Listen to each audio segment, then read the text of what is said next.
Yang terhormat Dekan Fakultas Keguruan dan Ilmu Pendidikan Universitas Tridinani Palembang, Ibu Nyai Lulu Nadia. Yang saya hormati Profesor Dr. Nur Hayati MPD sebagai pemateri dalam peninjauan kurikulum MBKM FKIP UTP. Saya hormati Wakil Dekan 2 Fakultas Keguruan dan Ilmu Pendidikan, Ibu Yuyun Hendre di MPD. Saya hormati Ketua dan Sekretaris Program Studi Pendidikan Bahasa dan Sastra Indonesia dan Program Studi Pendidikan Bahasa Inggris. Dan yang saya hormati Bapak Ibu pengguna, para alumni dan para mahasiswa. Dan yang saya hormati pula rekan-rekan dosen Fakultas Keguruan dan Ilmu Pendidikan. Assalamualaikum warahmatullahi wabarakatuh. Selamat pagi dan salam sejahtera bagi kita semua. Pertama-tama marilah kita mengucapkan syukur kepada Allah Subhanahu wa taala karena atas kehendaknya kita dapat berkumpul dalam ruangan ini dalam keadaan sehat untuk menghadiri acara peninjauan kurikulum MBKM FKIP UTP Palembang. Baik Bapak Ibu dan hadirin yang saya hormati, saya selaku panitia sangat berterima kasih ya kepada Bapak Ibu yang telah dapat hadir mengikuti peninjauan kurikulum ini, dan saya harapkan Bapak Ibu dapat mengikutinya sampai selesai.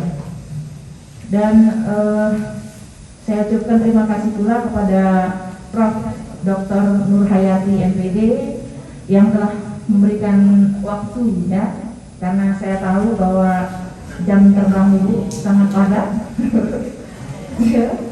Nah, saya juga ucapkan terima kasih kepada bapak-bapak pengguna ya, Pak Suprapto dan yang lainnya. Saya tidak hafal, yang saya ingat Pak Suprapto saja, dan bapak-bapak pengguna lainnya dan para alumni terutama ya sudah menyempatkan hadir dalam acara ini.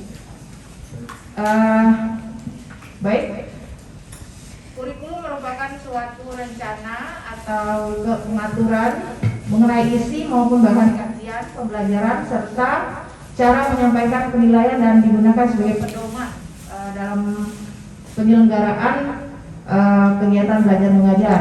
Nah, perubahan kurikulum di perguruan tinggi menjadi suatu kemestian yang menandakan adanya kepekaan perguruan tinggi untuk meningkatkan relevansi dan keselaratan kualitas dari lulusan dengan kebutuhan bagi pengguna.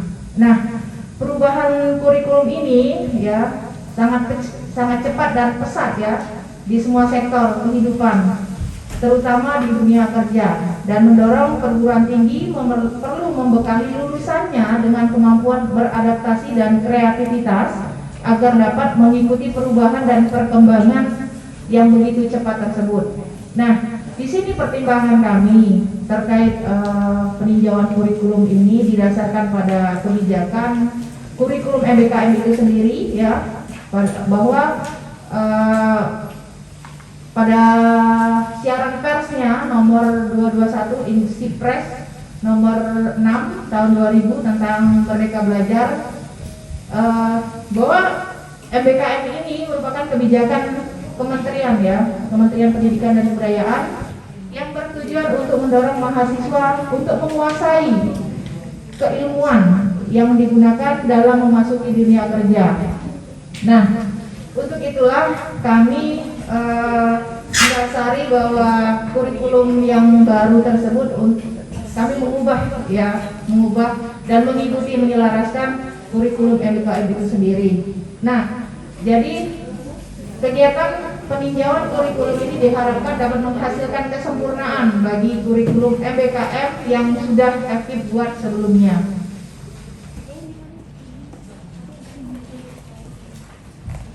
Baik, selamat datang Bu Rosmalinda, mewakili Bu Rektor Universitas Tridinani Palembang.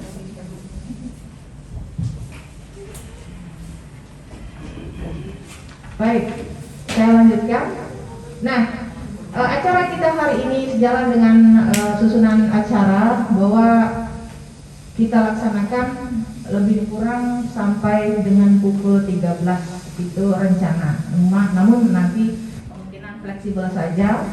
Jadi nantinya akan diisi peninjauan kurikulum kita ini 2 termin. Pertama itu kita akan dengarkan bersama-sama arahan dari Prof. Nur Hayati, kemudian kita juga akan berdiskusi bersama yang mendengarkan dari pengguna, alumni dan mahasiswa terkait kurikulum kita dan bagaimana kurikulum aktif itu sendiri. Nah, kemudian nanti termin selanjutnya adalah kita akan membagi diskusi tersebut per prodi pendidikan bahasa Indonesia dan per prodi pendidikan bahasa Inggris. Nah, itu yang akan kita jalani, akan kita laksanakan dalam peninjauan kurikulum itu. Baik, singkat kata saya ucapkan terima kasih atas kehadiran Bapak Ibu semua. Saya akhiri, wabillahi taufiq wal hidayah. Wassalamualaikum warahmatullahi wabarakatuh.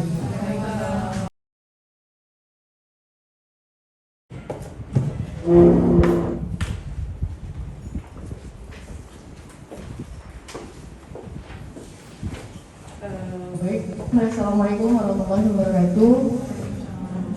Selamat pagi, salam sejahtera untuk kita semua.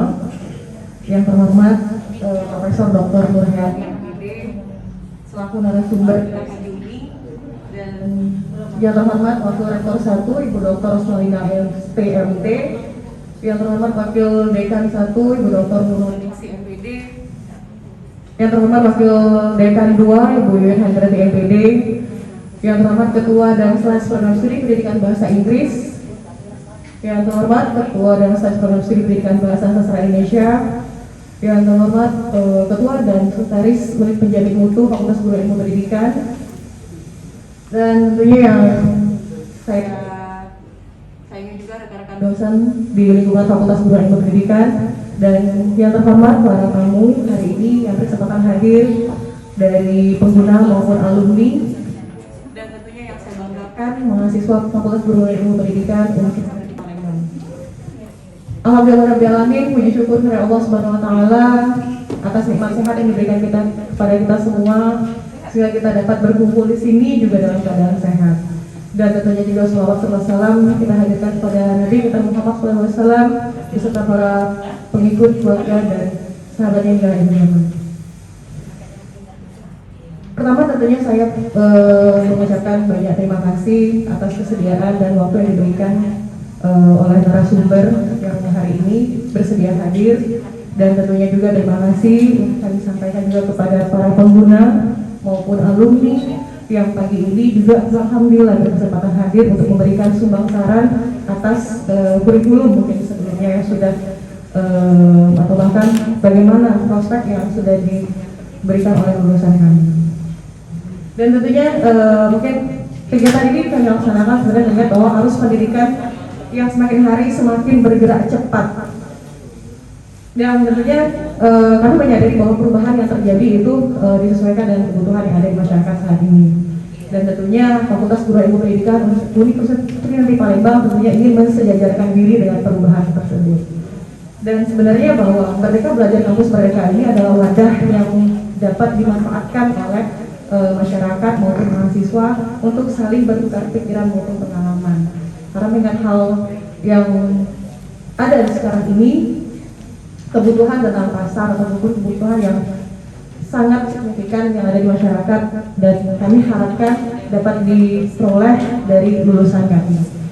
Dan oleh sebab itu juga semoga dengan peninjauan kurikulum yang kami laksanakan hari ini dapat digunakan oleh kita semua, atau bahkan dapat langsung diterapkan oleh masing-masing prodi agar dapat sesuai dengan kebutuhan masyarakat maupun mahasiswa.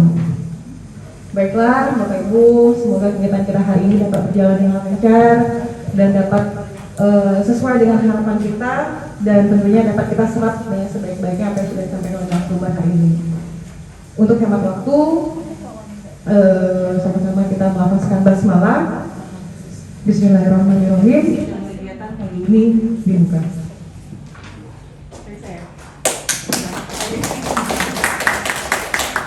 Assalamualaikum warahmatullahi wabarakatuh.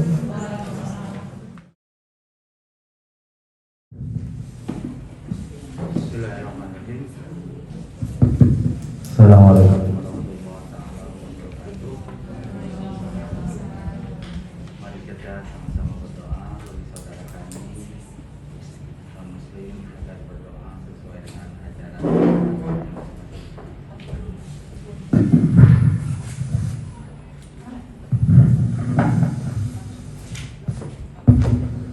A'udzubillahi minasyaitonirrajim. Bismillahirrahmanirrahim. Alhamdulillahirabbil alamin. Hamdan syakirin, hamdan na'imin, hamdan yuwafi ni'amahu wa yukafi mazidah. Ya Rabbana lakal hamdu kama yanbaghi li jalali wajhikal karim wa 'azimi sultanik. Allahumma arhamna ya Allah, Allahumma arhamna ya Allah, Allahumma arhamna ya Rahman ya Rahim. Allahumma inna nas'aluka salamatan fid din wa afiatan fil jasad wa ziyadatan fil ilmi wa barakatan fil rizq wa tawbatan qabla al-maut wa rahmatan indal maut wa maghfiratan ba'dal maut. Allahumma hawwin alaina fi sakaratil maut wan najata minan nar wa al-final hisab. Rabbana la tuzigh qulubana ba'da idh hadaitana wa hab lana min ladunka rahmah innaka antal wahhab. Rabbana zalamna anfusana wa illam taghfir lana wa tarhamna lanakunanna minal khasirin. Rabbighfir lana dzunubana wa liwalidayna warhamhuma kama rabbawna shighara. Rabbana atina fid dunya hasanah wa fil akhirati hasanah wa qina adzabannar. Wa sallallahu ala Muhammadin nabiyil ummi wa ala alihi wa sahbihi wa sallim. Subhana rabbika rabbil izzati amma yasifun. Wassalamu ala mursalin walhamdulillahi rabbil alamin. Assalamualaikum warahmatullahi wabarakatuh.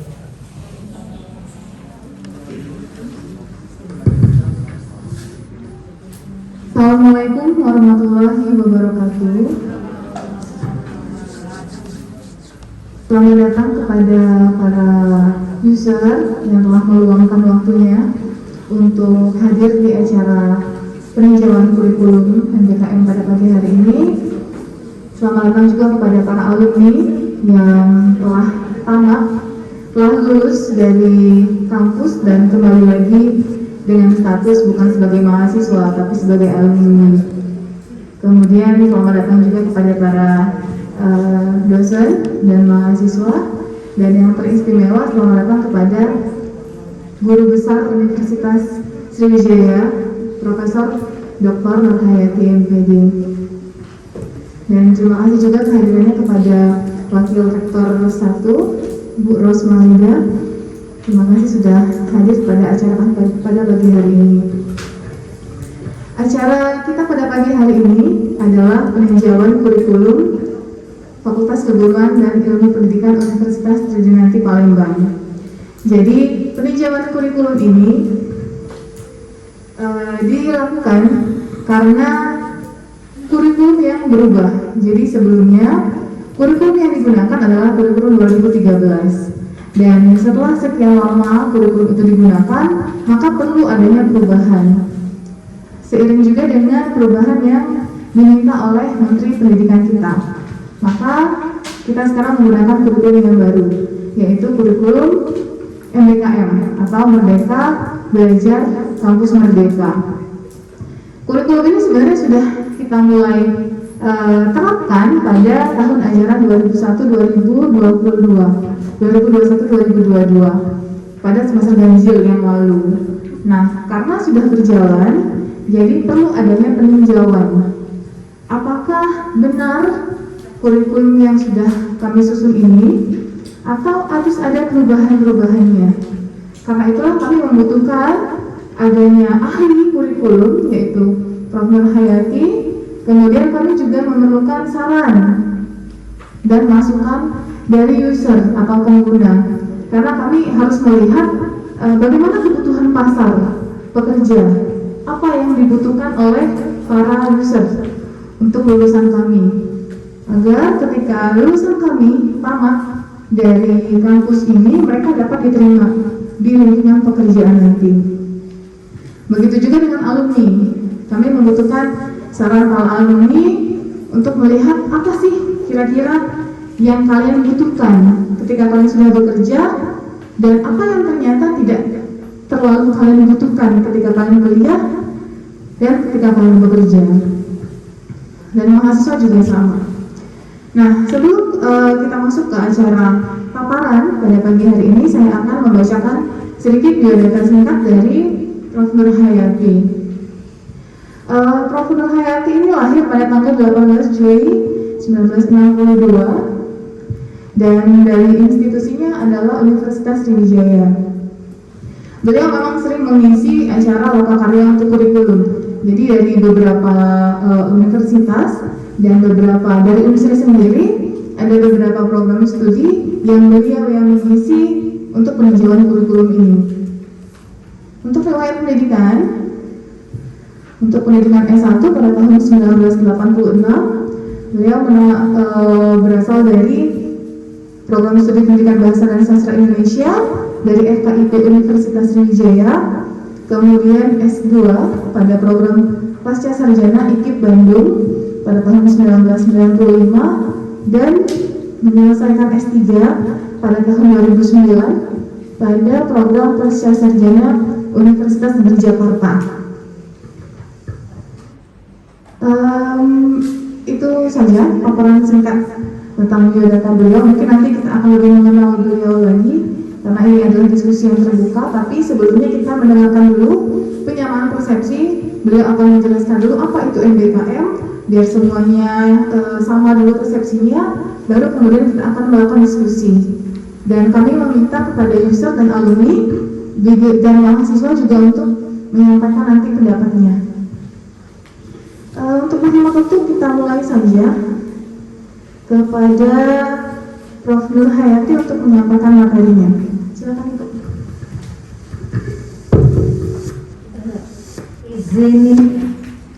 Izin buka masker. Boleh ya? Agak ini repot saya. Kacamata saya berembun terus. Mohon maaf. Terima kasih sebelumnya.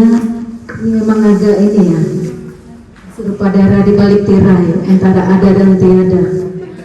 Ini artikelnya Bu Dekan itu di salah satu media massa ketika membicarakan dulu. Saya mulai dengan pantunnya. Uluh dibeli di Palima, masak ikan dicampur uluh. Selamat pagi Bapak Ibu semua. Assalamualaikum warahmatullahi wabarakatuh. Salam sejahtera bagi kita semua. Pantun kedua ya, nanti dibalas ya. Makan model enak rasanya. Nah ini harus ada model ya. Model dibuat dari gandum.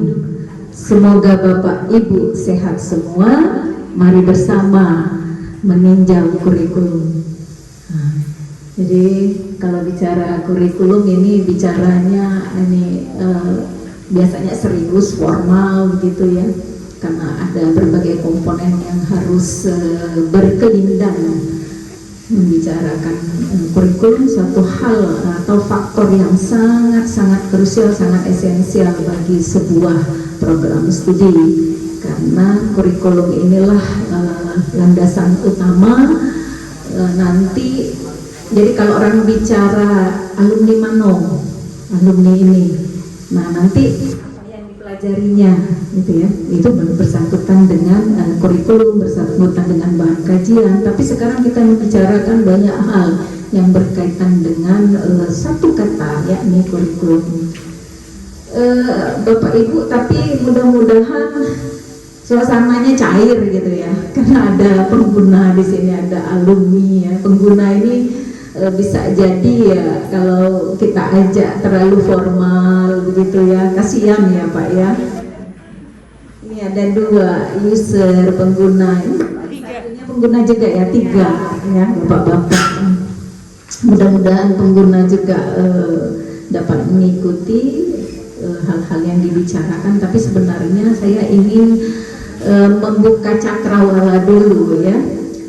Dulu saya melihat kurikulum yang diberikan kepada saya ini ada ya, kemarin Mbak Jenny sama Mbak Lulu, panggil Mbak ya, memberikan seperangkat dokumen baik dari bahasa Inggris, program studi pendidikan bahasa Inggris dan program studi pendidikan bahasa dan sastra Indonesia. Kemudian ada dokumen yang berkaitan dengan kurikulum 2013 yang disebut dengan kurikulum berbasis kompetensi. Tapi tadi sudah dibicarakan oleh moderator ya, yang saya kenal cukup dekat moderator ini, bahwa di kedua program studi ini di bawah naungan Fakultas Keguruan dan Ilmu Pendidikan nanti ini baru ditinjau, diredesain, dievaluasi kurikulum 2013. Tapi setelah itu 2013 biasanya begini ya, pertimbangan peninjauan kurikulum itu maksimal 4 tahun sekali. 4 tahun sekali. Kalau 2013 sampai 2021 ini sudah cukup lama. Nah, sudah cukup lama. Sementara di tempat lain itu ada 3 kali 4 kali peninjauan, dan sebenarnya peninjauan kurikulum itu bisa tiap tahun. Jadi tiap tahun bisa. Jadi tidak misalnya melakukan perubahan yang terlalu signifikan, tapi kita mengevaluasi terutama bahan kajiannya, kemudian RPS-nya seperti itu.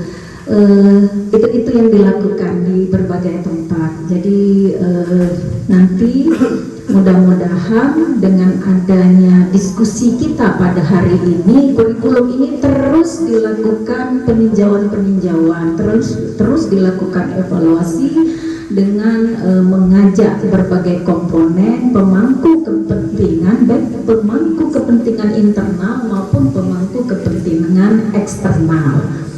Nah, pemangku kepentingan eksternalnya ada bapak-bapak di depan, kemudian ada alumni, ya, kemudian kita juga sebenarnya pemangku kepentingan internal, dosen dan mahasiswa. Nah, jadi tidak apa-apa sebenarnya ya. Mudah-mudahan ini menjadi landasan pertama ya dimulai. Jadi sebaiknya memang dilakukan ya. Bahkan kami setiap semester mereview, katakanlah apapun namanya ya, review, evaluasi seperti itu ya, RPS yang ada.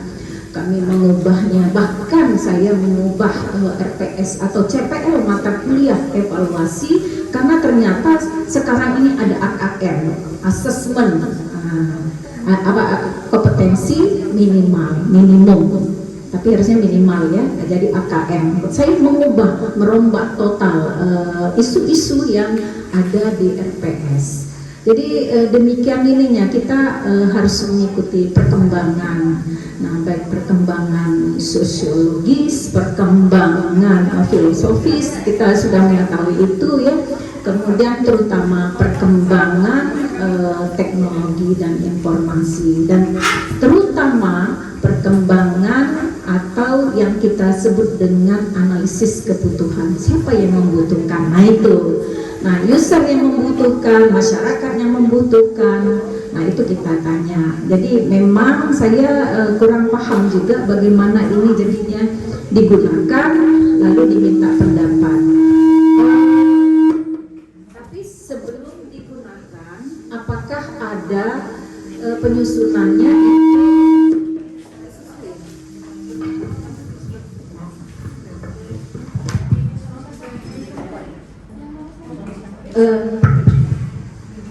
Tidak apa-apa, sebenarnya tidak apa-apa ya. Ini langkah awal yang baik sebenarnya ya. Ditetapkan, lalu dievaluasi. Tapi sebelum ditetapkan tentu saja ada evaluasi sebelumnya. Nah, mudah-mudahan itu sudah dilakukan, karena saya dengar sudah memanggil narasumber terdahulu, kemudian dibuatlah struktur kurikulumnya, diaplikasikan, dilaksanakan, kemudian sepanjang pelaksanaan kita melakukan evaluasi untuk melihat kelebihan dan kelemahan. Baiklah Bapak Ibu ya, kita ini lagi sebentar Mbak. Ya, ini sudah disebutkan oleh saya berdiri atau ini ya. Kalau berdiri ini kurikulum tadi disebutkan oleh Wakil Dekan 1 ya. Kurikulum adalah seperangkat rencana. Jadi di situ ada struktur mata kuliah. Tentu saja ada mata kuliah A, B, C dan seterusnya. Minimal kalau SKS-nya itu berdasarkan regulasi yang ada 144 SKS untuk program sarjana. Jadi sekarang ini menyebutnya program sarjana, bukan program S1, S2, S3. Misalnya program S2 itu program magister, S3 itu program doktoral.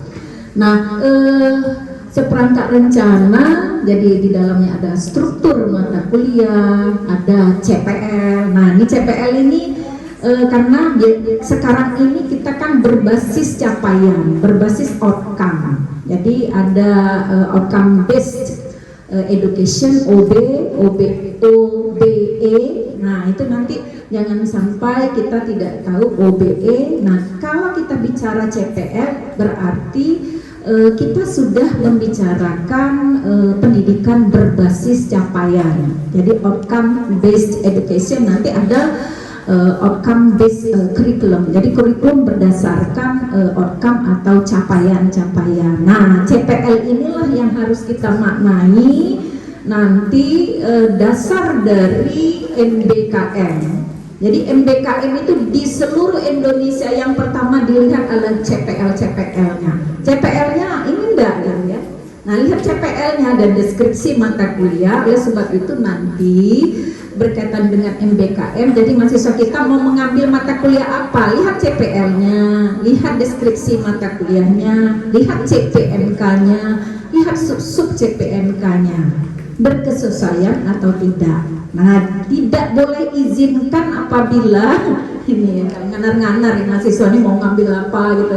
Ada mahasiswa tapi memang ini ya dulu itu ya, ada Permata ya, Permata Nusantara, program seperti itu. Mereka belajar budaya Sumsel, tapi yang belajar ini orang teknik ya.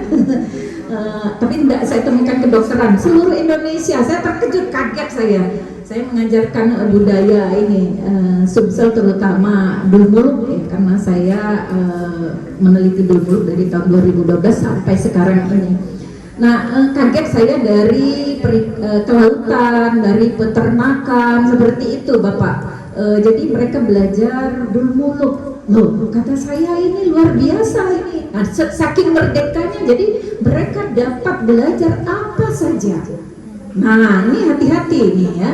Nah, apakah nanti kita konversikan ke dalam mata kuliah tertentu atau hanya menjadi suplemen ya di ijazah. Jadi ada suplemen yang nanti berisikan prestasi mahasiswa dan penjelasannya. Jadi ada 2 lembar suplemen itu. Nah, kita sebut dengan SKPI ya. Nah, di kurikulum ini juga ada bahan kajian, jadi kita membaginya menjadi beberapa bahan kajian.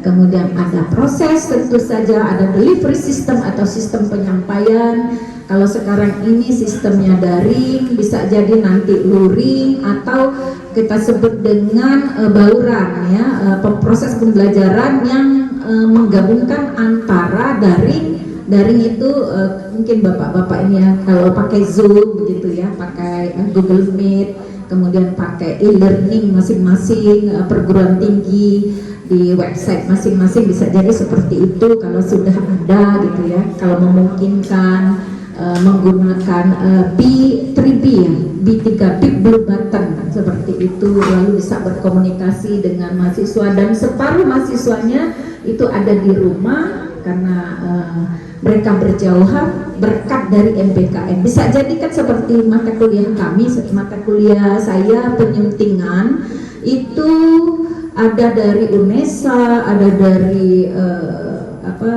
UNES, ada dari Universitas Pekalongan. Kan nggak mungkin mereka datang ke Unsri gitu ya, ke Palembang. Oleh sebab itu memang harus dilakukan bauran hibrid. Hibrid, jadi pembelajaran yang mengintegrasikan antara online atau daring dan luring luar jaringan seperti itu. Nah, tentu saja sebuah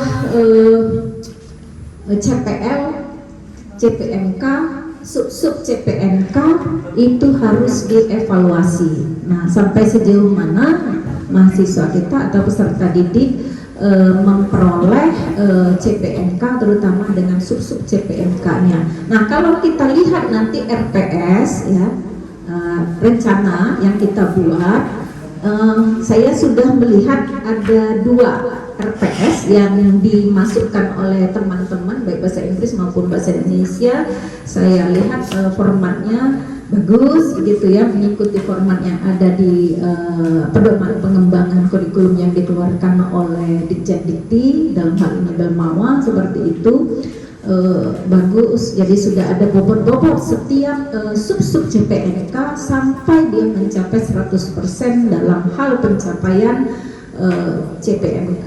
Jadi capaian mata kuliah ya, capaian pembelajaran mata kuliah masing-masing dengan sub-sub CPNK-nya.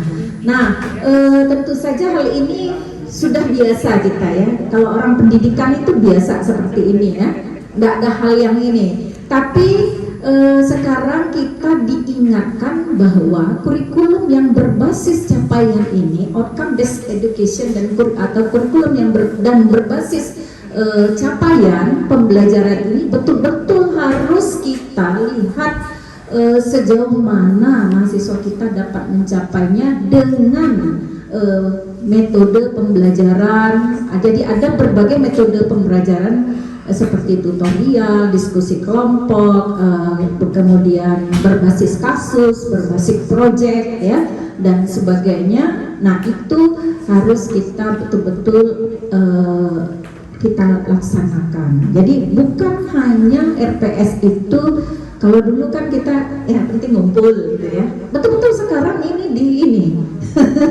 betul-betul di prosesnya di ini. Jadi mahasiswa yang mengalami kendala dilakukan remedial ya, sampai di mana harus ada ini. Jadi memang guru itu betul-betul sebuah pekerjaan yang profesional seperti itu. Jadi bukan hanya menyampaikan tutorial, tapi juga mengamati perilaku mereka. Jadi apakah behavior tertentu itu dicapai oleh mereka, apa kendalanya. Kemudian kita juga melihat apa tentu saja di mana ada kelebihan-kelebihan yang sudah atau yang dicapai ya oleh mahasiswa. Jadi sekarang ini betul-betul kita ini digenjot untuk mengamati. Ini baru satu dari tridharma, 3 dharma yang harus kita lakukan. Nah, teman-teman, tentu saja kita ini apalagi dengan MBKM, kami satu mata kuliah yang terbuka itu cuma 10 mahasiswa yang boleh masuk ya. Saya nggak merelakan kelas saya terlalu besar, karena dengan daring ini kelas saya itu satu kelas itu bercampur antara Palembang dan Indralaya itu bisa 78 mahasiswa. Kalau seluruh kita buka keran seluruh Indonesia, misalnya mata kuliah dulu muluk saya itu bisa jadi ada 100 mahasiswa dan saya bertambah beban saya bertambah. Jadi workload saya itu sangat amazing gitu ya. Nggak kuat saya, apalagi mata kuliah praktik gitu ya. Jadi betul-betul kalau praktik ya ada praktiknya. Kalau dia itu mengkaji dari aspek knowledge-nya, pengetahuan, kita minta dia sampai di mana. Jadi betul-betul kita lihat. Nah, saya hanya minta kepada ketua program studi 10 mahasiswa saja seluruh Indonesia, silakan mereka yang mana cepat dia dapat gitu. Karena saya tidak mau terbebankan dengan ini program MBKM ini, terus terang saja. Nah, ini awal saja Bapak Ibu. Mari kita lihat Mbak, ini satu lagi Mbak. Kita lihat ini, walaupun kemarin dengan Pak Sardianto sudah dibicarakan ya, landasan hukum, kebijakan nasional dan institusional. Nah, berdasarkan Undang-Undang Nomor 12 tahun 2012, nah nanti Mbak Jenny nanti di sini mengapa ada penambahan, penghilangan, pemerkayaan di mata kuliah tertentu, itu dasarnya betul-betul dipikirkan apakah misalnya karena mandatori itu memang regulasinya, karena undang-undangnya yang menghendaki setiap perguruan tinggi itu menyusun kurikulum sendiri-sendiri. Jadi variannya banyak. Walaupun program studi kita sama, nanti varian dari mata kuliah itu akan berbeda karena ada ini di sini. Jadi kearifan lokal bisa lagi jadi ada university value. Setiap universitas atau perguruan tinggi yang dijadikan sebagai dasar pengembangan kurikulum.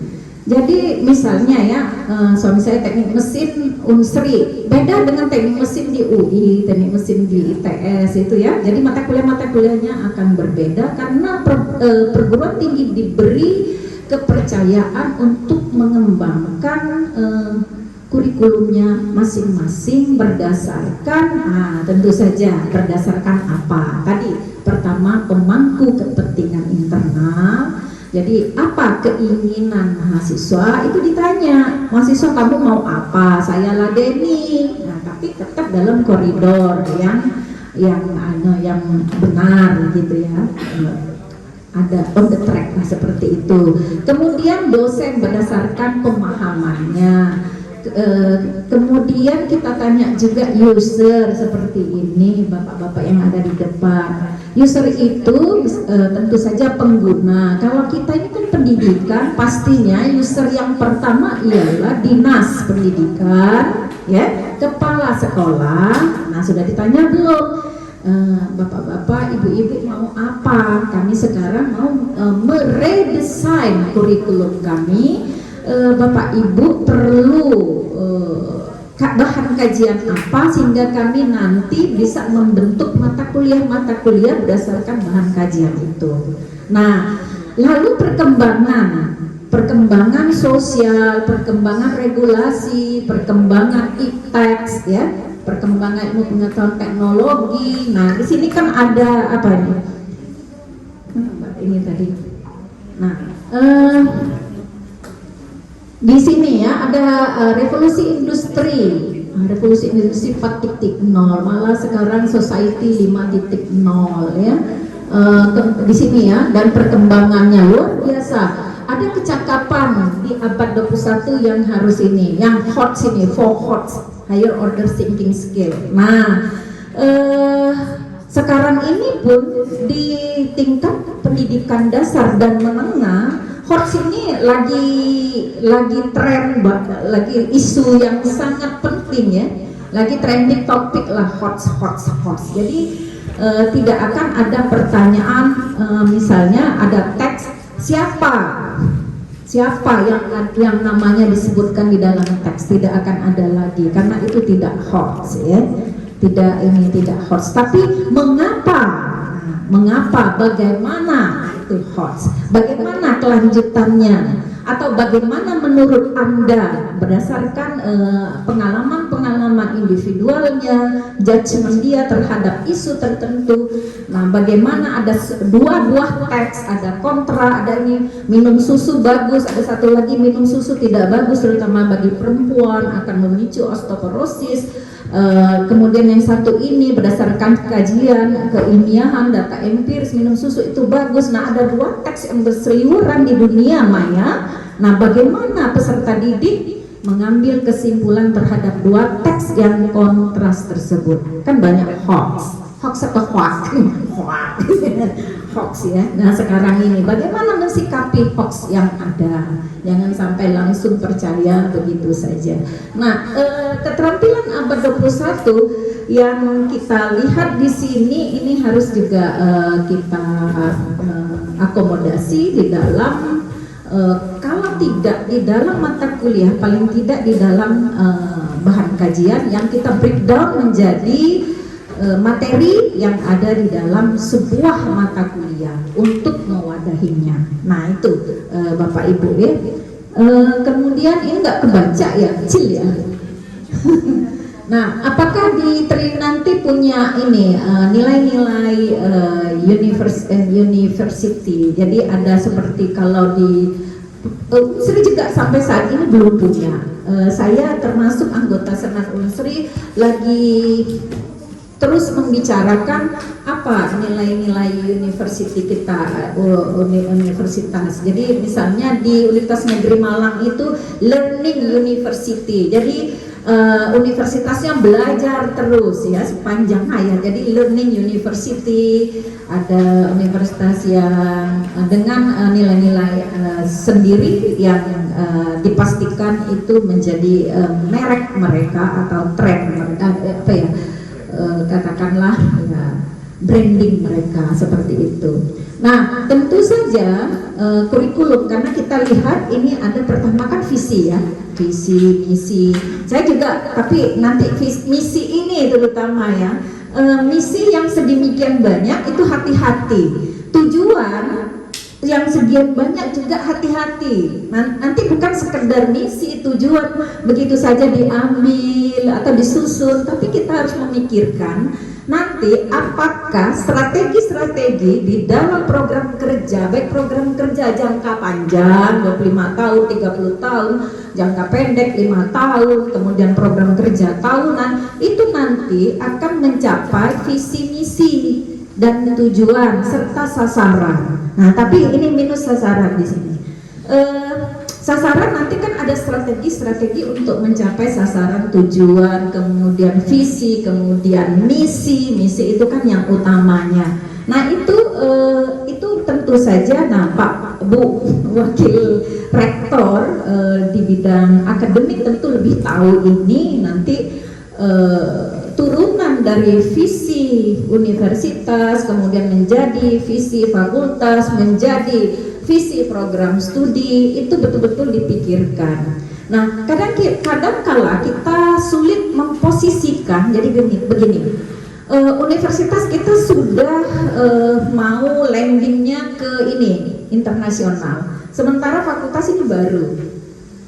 Kemudian kita didukung oleh sumber daya manusia yang apa ya, agak sulit ya, tapi tidak apa-apa ya, saya nggak enak dengan user ini karena ada user, tapi tidak apa-apa. Misalnya kita itu baru menengah gitu ya. Nah, kalau mau internasional, nah hati-hati dengan fakultas kan belum ini, kekuatannya belum ini. Kalau misalnya universitas itu sudah punya 4 sayap, kita baru punya 2 sayap. Nah, kita juga harus memikirkan itu. Kalau dia leadingnya tinggi, kita nggak bisa tinggi gitu. Ya, jadi kita juga harus memperhatikan, jangan sampai memang harus betul-betul berkaitan antara visi universitas dengan visi fakultas dan visi program studi. Tapi kita lihat dulu kekuatan fakultas, kekuatan program studi. Nah, misalnya kita mau unggul. Kalau universitas unggul nasional, kita bisa nggak menyebut unggul nasional? Hati-hati dulu, nasional itu biasanya ditandai dengan agregasi. Kalau B itu nasional, wilayah sampai nasional, bukan regional. Tapi kalau A itu sudah bisa internasional. Kalau ada program studi yang A atau APT-nya A, itu cobalah mulai merambah ke internasional dengan mengikuti akreditasi internasional. Nah, tapi kita lihat kekuatan, dan tentu saja ibu-ibu dan bapak-bapak akan tahu kekuatan sendiri. Misalnya dari SDM, kualifikasi sumber daya manusianya seperti itu, ya. Nah, itu yang pertama. Makanya sekarang untuk cukup baik, tapi sekarang kita dalam lead ya kalau berkaitan dengan ini ya. Kalau berkaitan dengan lembaga akreditasi pendidikan ini lebih lunak daripada Ban PT, karena saya asesor jadi saya tahu ini lebih lunak, jadi jangan terlalu takut. Nah, dengan SDM yang segini, kalau Ban PT sudah dipatok pasti cuma baik, tidak baik sekali, tidak mungkin unggul. Nah, tapi dengan landing nanti agak-agak ini menang dan tidak terlalu kejam seperti Ban PT. Itu anunya, nggak apa-apa bayar 50 juta. Itu kabar baiknya, ya shock gitu ya. Tapi nggak apa-apa. Makanya ya nggak apa-apa, ini Bu Warek harus mengirimkan SDM-nya ya, yang pergi sekuliah. Targetkan 3 tahun, nanti ada anunya gitu ya, regenerasinya harus ini ya. Itu memang SDM ini luar biasa, yang ada di eman-eman Bu, jangan sampai karena semakin daya jualnya tinggi. Ya. Nah, ya ini tentu saja kerangka kualifikasi nasional Indonesia ini KKN ini kita tahu dengan deskriptornya itulah nanti dasar untuk membuat capaian pembelajaran lulusan di keterampilan khusus dan pengetahuan. Tapi kalau kita punya organisasi profesi, biasanya organisasi profesi kita IKAPROPSI, kalau bahasa Inggris kan ada Mbak Yeni ya, ada, dan mereka sudah menyusun berbagai CPL yang berkaitan dengan pengetahuan dan keterampilan khusus, itu bisa diadopsi. Tapi, nah ini sayangnya teman-teman ini seluruh nanti CPL yang ada di SNDikti diambil semua. Nah ini di Belmawa sendiri ada dua aliran. Aliran pertama, tidak semua CPL sikap diambil, tidak semua, coba diperas jadi satu. Jadi ini kan tawaran, tidak wajib gitu. Jadi ada dua pandangan. Nah silakan ibu bapak memilih dengan kami yang punya pengalaman yang sudah berkali-kali menyusun dalam rangka akreditasi internasional, luar biasa ya, berkeringat dingin juga. Jadi ada 11 CPL sikap diperas, ada nih ya, cukup satu saja itu pemahaman Belmawa. Tapi di satu sisi ada yang mengatakan ini sumbernya narasumber Belmawa nih dua-duanya ya. Kalau 11 ambil 11-11-nya, tinggal nanti di mata kuliah tertentu ambil salah satu yang paling mendukung. Tapi di kurikulum ambil semua gitu ya, dijejer semua, sikap 1 sikap sampai 11 gitu ya. Walaupun dia number kan kalau dibaca-baca kan mirip-mirip gitu loh. Ayah wae gitu ya. Saking hebatnya orang menyusun CPL. Nah, yang pengetahuan keterampilan umum juga semua diambil gitu ya. Nah, kan lalu begini, konsekuensi kita mengambil keseluruhannya itu harus diukur. Tidak boleh ada satu CPL yang tidak diakomodasi di mata kuliah. Itu konsekuensinya. Ayo, apa 11-11-nya, misalnya sikap saja ya, apa 11-11-nya cari mata kuliah yang cocok. Karena kita kan nanti nyontreng, itu kan pengalaman matriknya tuh contreng. Nah ada enggak yang enggak ke ini, enggak kebagian. Nah jangan sampai seperti itu, jadi dipilih. Saya kan terkejut, milih semua ini, padahal kalau kami karena mau akreditasi internasional cukup satu, karena bule-bule itu pening, banyak nian gitu ya. Nah ini artinya kami mengikuti kelompok yang minimalis di Belmawa. Jadi 11 sikap itu kami peras menjadi satu sikap, dan saya dengan Bu Erna dengan teman-teman Prof Eko bagaimana mengakomodir keseluruhan sikap ini menjadi satu pernyataan sikap. Nah, luar biasa ya. Kayak gini, yang bertakwa, kemudian yang ini itu bertanggung jawab. Tapi saya minta ada ketahan malangan, ada etika akademik ya, yang jangan sampai nanti plagiasi, karena kita punya alat untuk itu ya. Nah, jadi tentu saja ini sudah dibicarakan oleh Pak Sardianto ya, tentang perkembangan ITEX dewasa ini yang demikian pesatnya.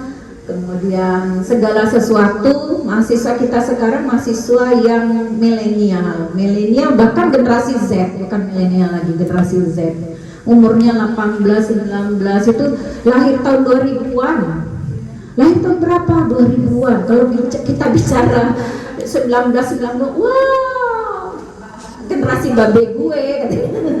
Ibu ini generasi ini ya, kata saya. Memang satu persatu sudah pulang ya teman-teman kita. Jadi kata mereka, aduh ibu itu saya belum lahir. Kita bicara apa?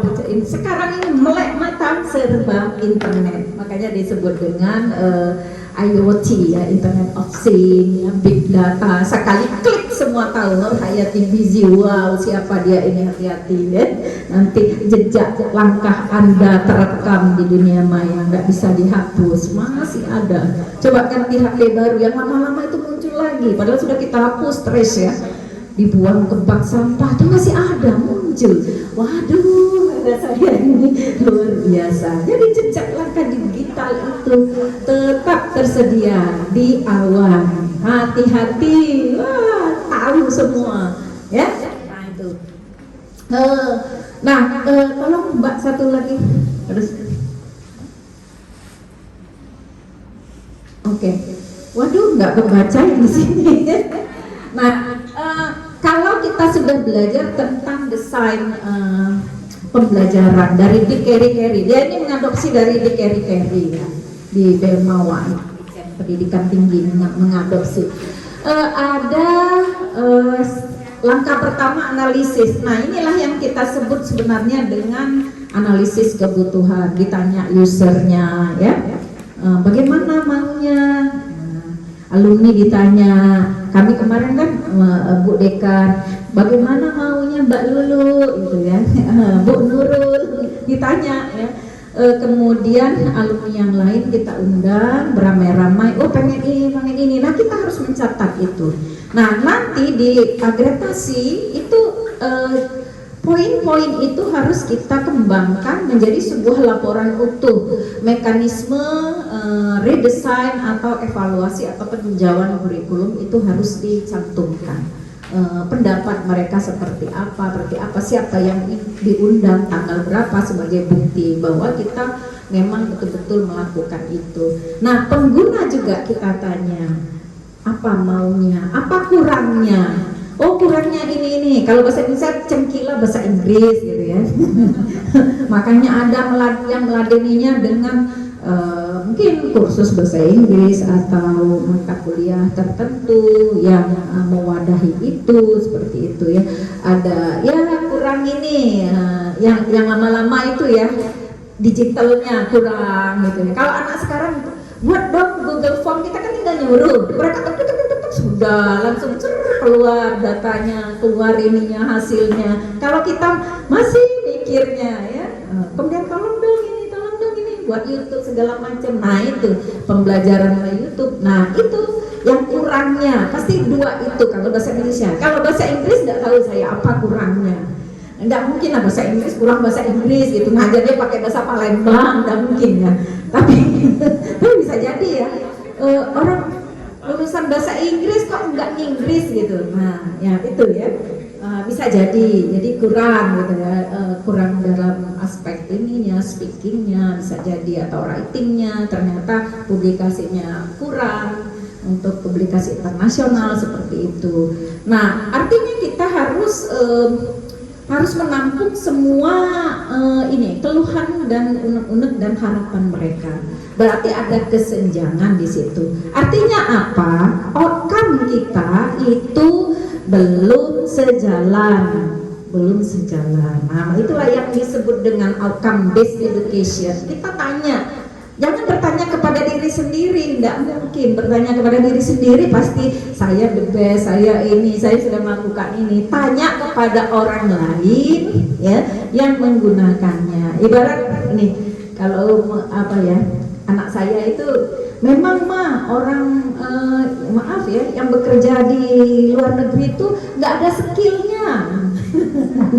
Itu teman saya yang dari Nara itu bertanya pada saya, kok orang Indonesia ini datang ke sini katanya pinter ini pinter itu, pas dites nggak bisa apa-apa tapi gajinya mau gaji Jepang. Nah gitu ya jadi gitulah. Nah itu nanti kan ada salah satu tracer study berapa gaji mereka kan, berapa lama, nanti kan tracer study itu yang berkaitan dengan outcome itu. Nah bagaimana kita tahu nanti profil lulusan kita CPL, CPMK, sub CPMK itu berkesesuaian dengan harapan apabila kita melakukan tracer study salah satunya kepada alumni.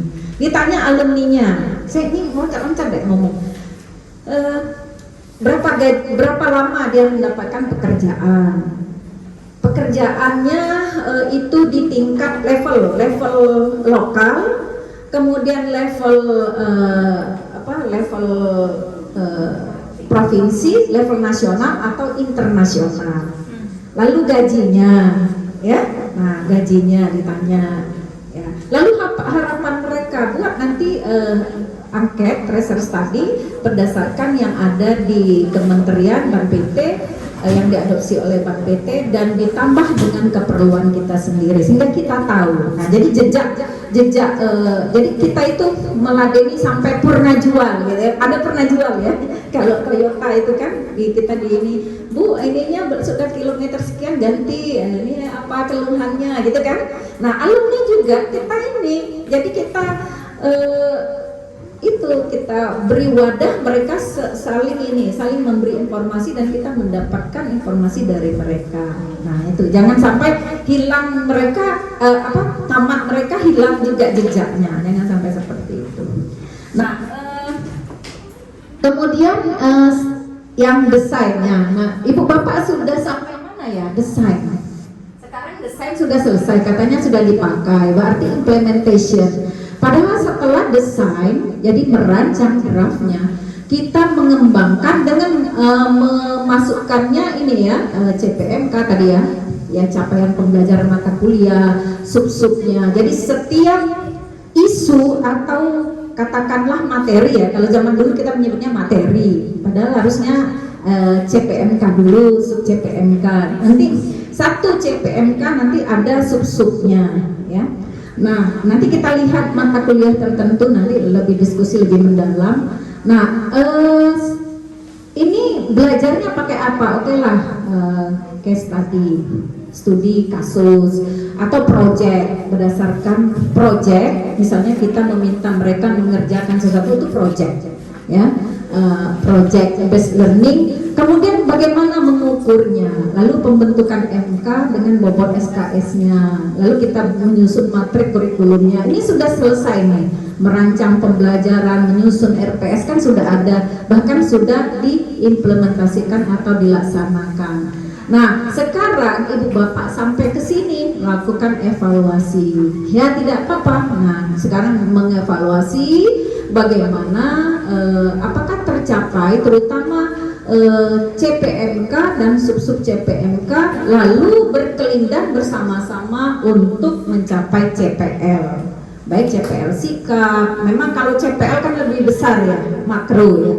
Nah, tapi ini semua berkelindan. Nanti kedalaman mata kuliah itu nanti berkelindan semuanya. Kita tidak bisa melihat satu-satu, tapi nanti dia satu persatu bersinergi. Jadi begini, lulusan program studi bahasa Inggris nanti begini, terjempol. Nah, semuanya nanti dilihat di masyarakat setelah mereka ini. Makanya nanti ada tracer study, lulusan yang 4 tahun, 3 tahun dan 2 tahun. Kalau 1 tahun belum bisa. Jadi 4 TS min 4 TS min 3 TS min 2. Ini melihatnya seperti itu. Nah, kita sampai ke situ melihatnya. Jadi agak banyak nih pekerjaan. Ya, sama-sama nanti dosen-dosen bersama-sama bersinergi melihat itu semuanya.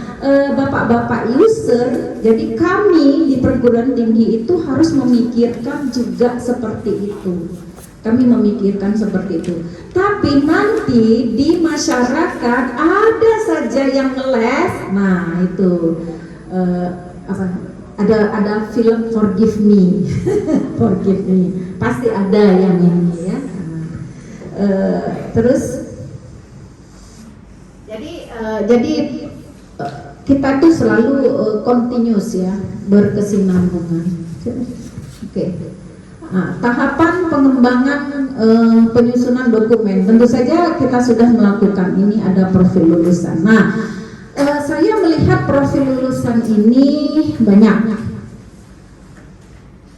Kalau kita diminta menyusun sendiri, kita kan tahu kekuatan kita harusnya. Kita tahu kelemahan kita. Andai kan kita cuma punya 2 sayap, jangan dulu kita pasang sayap ketiga, nanti sayap keempat. Kalau lihat orang yang tinggi, kita lihat dulu kita sampai di mana. Kalau kita punya 2 sayap, jangan dulu 4 sayap. Kalau kita bisanya profil kita cuma 2, coba 2 saja dulu, jangan sampai 3, 4, 5. Karena semuanya nanti diukur outcome-nya lewat apa? Tracer study lagi. Jadi gitu, OBE ini melihatnya nanti profil itu bukan sekedar kita naruh gitu. Bukan. Itu cita-cita, peran mereka nanti di masyarakat sebagai pendidik. Kalau orang bule tahunya pendidik, gak ada istilah pemula. Bingung dia, kita pendidik pemula gara-gara ada PPG 1 tahun, nggak boleh. Jadi belum profesional, baru pemula. Kalau orang bule, kalau nanti mau akreditasi internasional, tahunya cuma 1, pendidik. Kami nggak tahu PPG gitu. Maunya mereka seperti itu. Jadi kami cuma profilnya 1, pendidik. Jadi konsentrasi di pendidik. Ini gara-gara 2 mata kuliah wirausaha, kewirausahawan ya. Kewirausahaan. Wannya manusianya ya. Sorry, orang bahasa kok ngomongnya ini. Gara-gara 2 mata kuliah itu tanpa didukung dengan suplemen yang lain, ya, mineral-mineral yang lain, kok cita-cita kita menjadikan alumni kita profilnya menjadi entrepreneurship. Ini gimana ini? Nanti tracer study kita itu hati-hati. Tracer study itu berkesesuaian dengan profil. Lah kalau profilnya banyak, ibu-ibu berarti membuat perangkap sendiri. Lah kalau profilnya 1 kan enak, profilnya 2 kan lebih enak. Tapi profil itu misalnya peneliti. Nah, apa mata kuliah yang mendukung itu? Kan ada harus support dengan proses. Nggak mungkin kan tiba-tiba jadi peneliti. Tapi nanti mata kuliah penelitian cuma 2. Nggak mungkin. Mata kuliah kewirausahaan cuma 2 SKS, bukan 2 mata kuliah, tapi 2 SKS, sorry. Cuma 1 dengan 2 SKS atau 3 SKS. Impossible. Mission 007. Itu cuma ada di apa tuh? Ya di film lah. Ya. Nah itu jadi pikirkan. Karena banyak ini. Kami mohon maaf ini Bapak Ibu ya, saya mengatakan yang pengalaman saya saja karena saya asesor, jadi saya tahu ini terlalu katakanlah ini lebay, alay gitu ya, lebay terlalu banyak maunya, tapi lihat struktur mata kuliahnya ini, CPL-nya, kemudian cara kita memberi proses kepada mereka belum sampai ke situ. Jadi mohon maaf jika ini harus dikatakan memang tidak boleh ada dusta di antara kita. Jadi itu ya, jangan ini ya, kita Mbak ke satu lagi. Nah, saya sedang melihat identitas program studi, oke, bagus, gelar lulusan, visi dan misi ada, evaluasi kurikulum dan tracer study ada, walaupun kita tidak melihat hasilnya, tapi nanti di akreditasi akan dilihat evaluasi kurikulumnya seperti apa, mekanismenya, tracer study-nya seperti apa, bunyinya, tanggal-tanggalnya, kalau ada foto-fotonya itu memang harus dilampirkan. Kalau ini ya, tapi kalau kita membuat dokumen ini ya tidak usah lah ya. Tapi tetap ada dokumen yang lengkap tentang itu dalam rangka nanti mau reakreditasi, karena pasti ditanya oleh asesor. Lamdik juga seperti itu mekanisme mengasesinya ya. Lalu analisis kebutuhan tadi ya, ada kebutuhan pemangku kepentingan dari hasil tracer study ya, jadi dari alumni ya yang eksternal ya, kemudian pengguna seperti bapak-bapak ini, baik dari industri kalau terserap di situ, alhamdulillah, kemudian lembaga-lembaga yang menggunakan lainnya termasuk kepala sekolah dan sebagainya. Nah, saya sudah melihat rancangan filosofis ya, bahwa menyusun kurikulum itu pasti membicarakan apa, mengapa, bagaimana, ya, kemudian ya berkelindan dengan landasan sosiologis, ya, pastinya, ya, karena kurikulum juga membicarakan aspek sosial dengan perkembangan sosial yang semakin hebat, apalagi masa pandemi ini, ya, tuntutan-tuntutan yang kadang tidak kita ini, ya, demikian cepatnya, ya, iptek teknologi, landasan psikologis, ya, perkembangan peserta didik, minat, kemudian motivasi mereka. Sekarang ini peserta didik, pantaslah mahasiswa kami itu mengembangkan apa? Mengembangkan medianya selalu digital, kata kami.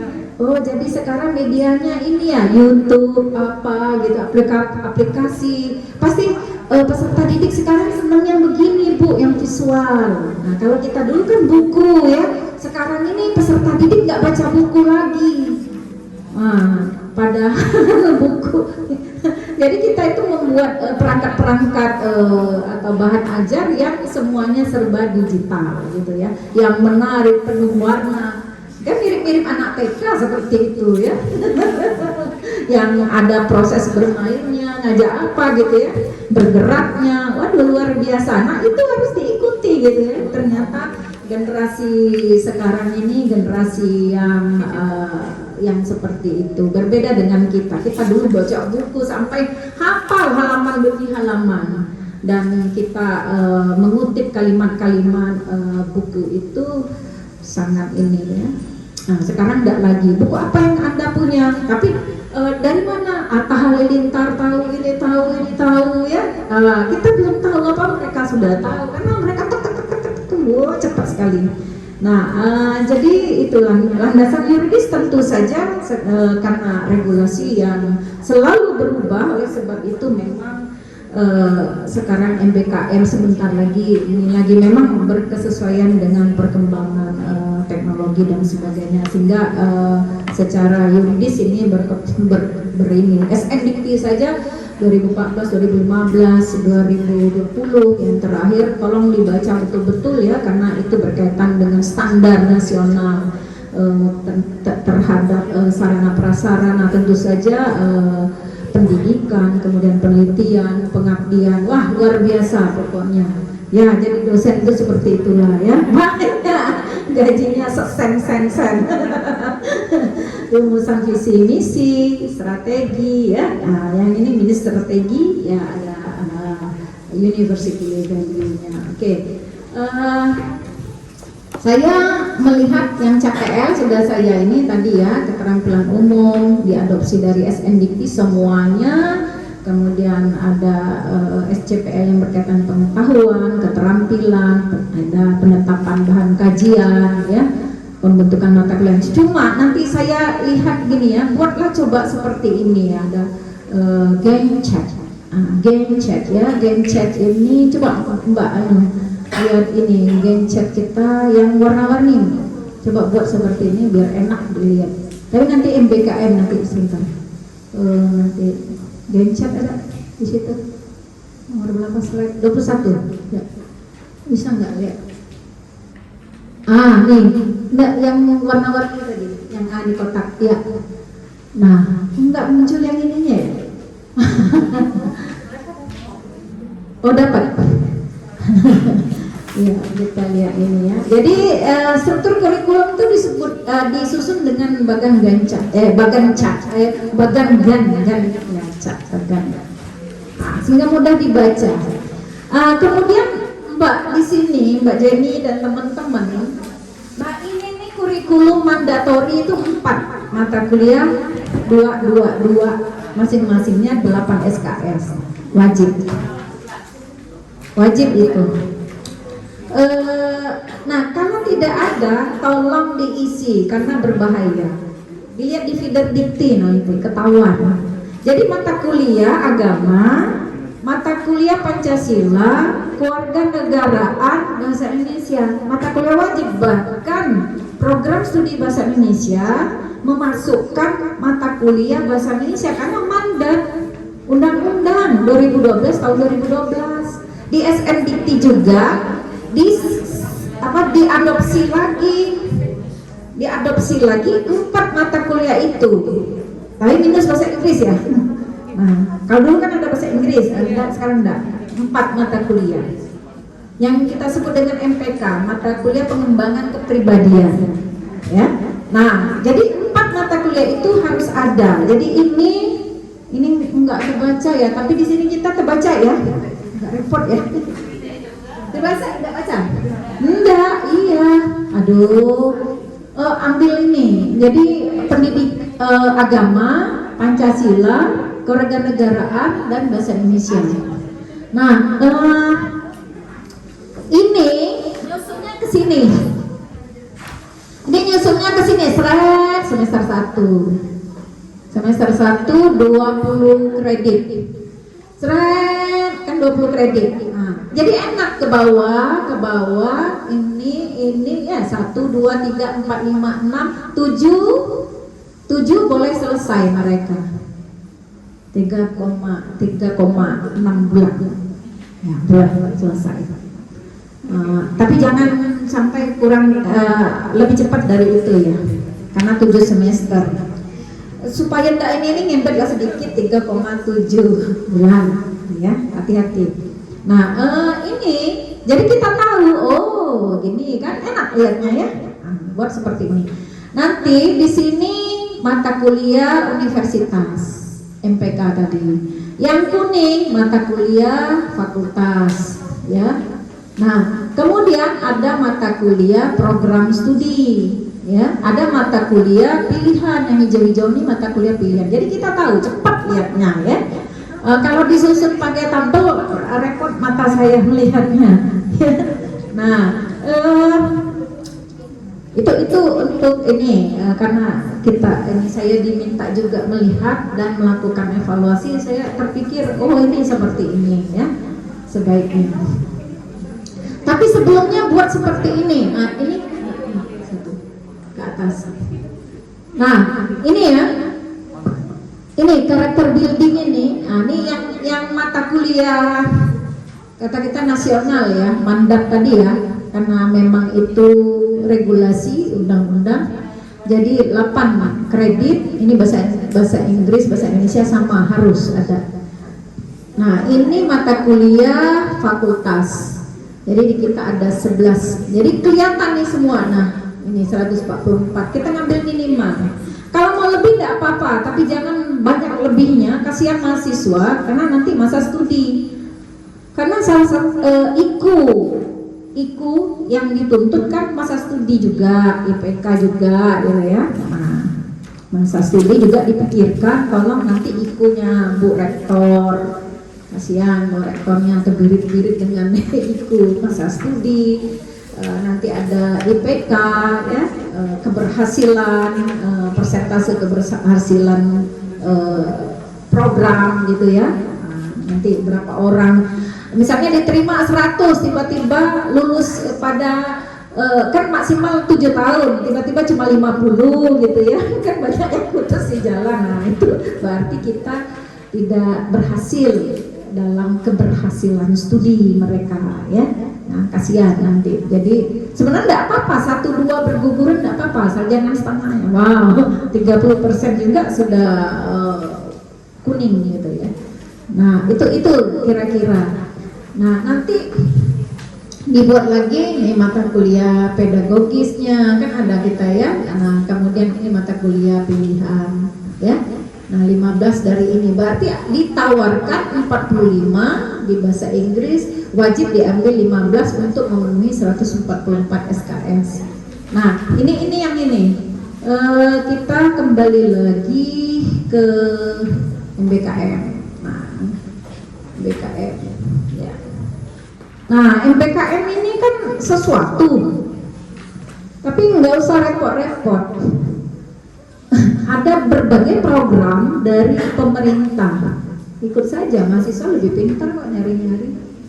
Kadang yang nggak cocok-cocok, yang itu tadi seperti ini ya, Permata, program Permata itu seluruh Indonesia ada 300-an, kaget saya. Ikut mata kuliah budaya Sumsel, tapi cuma 2 kali pertemuan. biasa dikonversi ke mata kuliah, matek gitu. Masa cuma 2 kali pertemuan ini kan di SMDikti itu 16 kali pertemuan Bapak Ibu. Jadi ada mahasiswa ngadang Bapak Ibu ketua program studi, Bu, aku lah ngambil mata kuliah ini, lihat dulu CPR-nya, lihat dulu CPMK-nya, lihat dulu sub CPMK-nya, lihat dulu deskripsi mata kuliahnya. Lah kalau cuma itu masuk di ini saja, suplemen saja, ya enggak? Nanti ada keterangannya gitu, dia sudah mengikuti ini. Jangan di fakultas hukum kemarin itu ngadang gitu mahasiswa kepinteran. Ya maklum lah, fakultas hukum kan memang harus latihan ngomong. Diadangnya ngadang wadek kan satunya pusing kepala Bu Nur katanya. Jangan Pak, kata saya. Oh cuma 2 kali pertemuan, sudah itu dia core bisnis kita itu apa? Pendidikan. Lah kalau dia pertanian ngikut budaya Sumsel kan jauh. Bener enggak? Nah, jadi kita itu harus juga berpikir, mengarahkan. Makanya kalau mereka ini di program studi lah ini pertamanya, memfilternya, jangan sampai kebablasan. Tapi PA juga harus paham, cuma mahasiswa sekarang ini PA itu kadang-kadang dilewat kalau kami itu, apalagi digital taraf kita itu kan ngambil. Itu kelemahannya. Sejak pandemi ini kita nggak hanya tanda tangan basah. Mahasiswa saja kita ditutup ini ya, kalau kuliah ya nggak tahu lagi. Nanti namanya di Zoom, misalnya Wahyu Hidayat, Wahyu, gitu ya. Kamu di mana Wahyu Hidayat? Lama. Lagi manjat pohonnya, cari sinyal, lama. Kan kalau ke WC 15 menit paling ya. Ini setengah jam. Nanti mungkin temennya nelpon. Ada dia, Bu, tadi lagi ngambil air minum. Masa wah, kata saya, kamu alah kejauhnya rumah kamu. Apa kamu turun dari pohon dulu ya? Nah itu.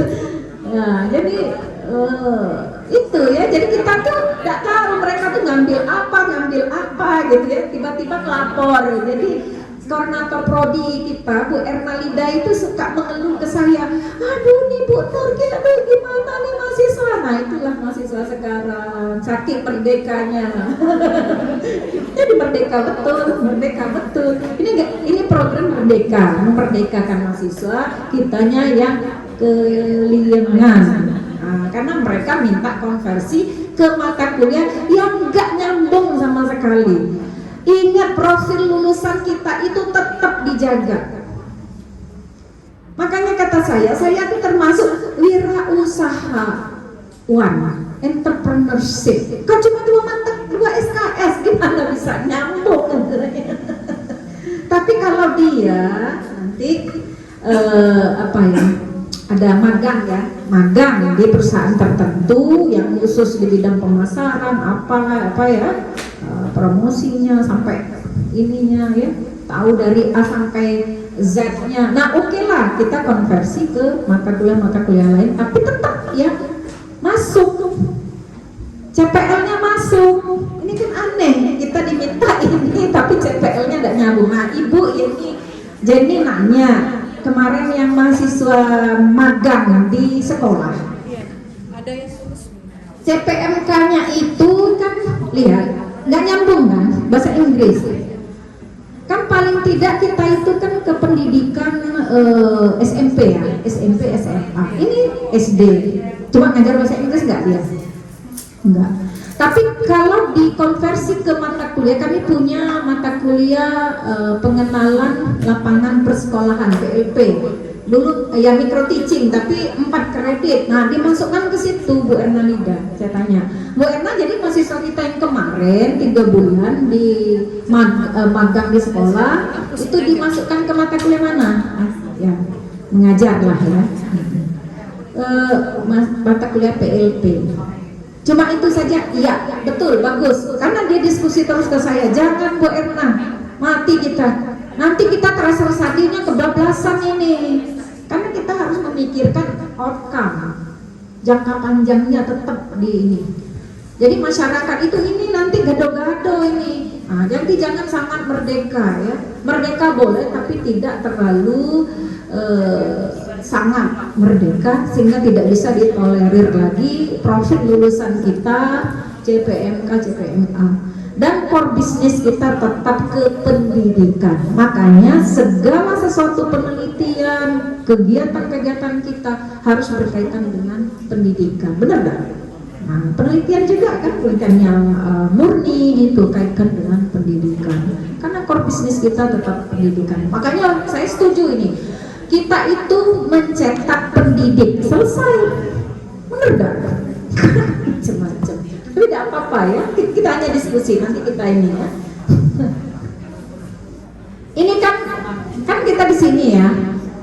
Ini kan semua sudah kita lakukan, research study, evaluasi kurikulum, semi perkembang iptek ya. Ada industrial revolution 4.0 ya, jadi karena Klaus Schwab itu ya. Si Schwab ternyata semakin cepat sejak pandemi. Kemudian kita punya juga visi misi, university value ya, nilai university kita. Nah, kaitkan dengan profil lulusan. Nah ini kan, ini CPL-nya ini kan nanti bersama-sama, istilah saya berkelindan 4 jenis CPL ini ke profil lulusan. Lah kalau dia ngambil yang aneh-aneh nih, prodi lain ke prodi lain. Nah di sini nih yang prodi lain ke prodi lain. Nah nih kan tadi ya, nih. Nah ini sama enggak dengan ini? Ini dukung enggak? Kalau enggak dukung, ya itu di suplemen saja. Masukkan nanti coba lihat di industri itu sudah memikirkan soft skill dikonversi ke soft skill. Dia ini apa ya, dapat mengerjakan di bawah tekanan seperti itu, non SKS. Iya, nggak bisa. Tapi dengan itu dia nanti kan dibaca kan pelengkapnya, pelengkap ijazah ya, SKPI ya. Nanti kan dia mau masuk kerja kan ditengok dia sudah ngikutin apa-apa. Semakin banyak kan semakin hebat mahasiswa ini. Nah ya, portofolio. Nah seperti itu. Nah mahasiswa pertanian, peternakan kemarin ya, bahkan ada mahasiswa teknik belajar ini, belajar dengkuluk, aneh ya. Tapi kan tidak apa-apa. Tapi masuk nggak ke sini, ke OBE profil enggak kan? Ya udah, nanti program studinya mikir. Kan cuma 2 kali pertemuan juga, bukan 16 kali pertemuan. Tetap ya, 16 kali pertemuan tuh harga mati. Ya, 16 kali pertemuan ada di SNDikT, baca saja SNDikT. Jadi kalau mereka ini nih Permendikbud nomor 3 tahun 2020 nih, baca. Saya nggak mau melanggar ini, gitu saja. Regulasi itu makanya ada landasan yuridis yang membuat kita nyaman, aman, terutama kalau kan mahasiswa kan macam-macam ya. Itu kata hukum itu sudah menjerit-jerit itu. Prof Nur gimana ini? Jangan Pak, nih kasih Pak ini dasarnya 16 kali pertemuan sudah tuh. Ini ada CPL, ini Pak, Bapak harus ini pintar ngasih ininya alasan demi alasan seperti itu. Nah itulah Bapak Ibu, coba kita lihat seperti revisi saya terhadap ya. Nah ini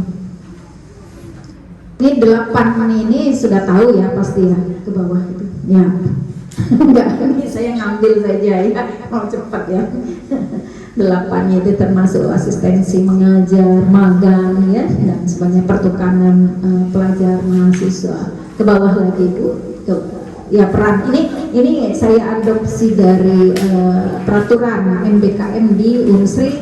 Mungkin di sini juga sudah punya ya, buat saja peraturannya seperti apa, adopsi saja ya, bagaimana peran program studi dalam MBKM. Lihat nanti kami sudah dalam bukunya sudah ada, sudah keluar. Kalau di Unsri banyak bisa dilihat sebenarnya ya.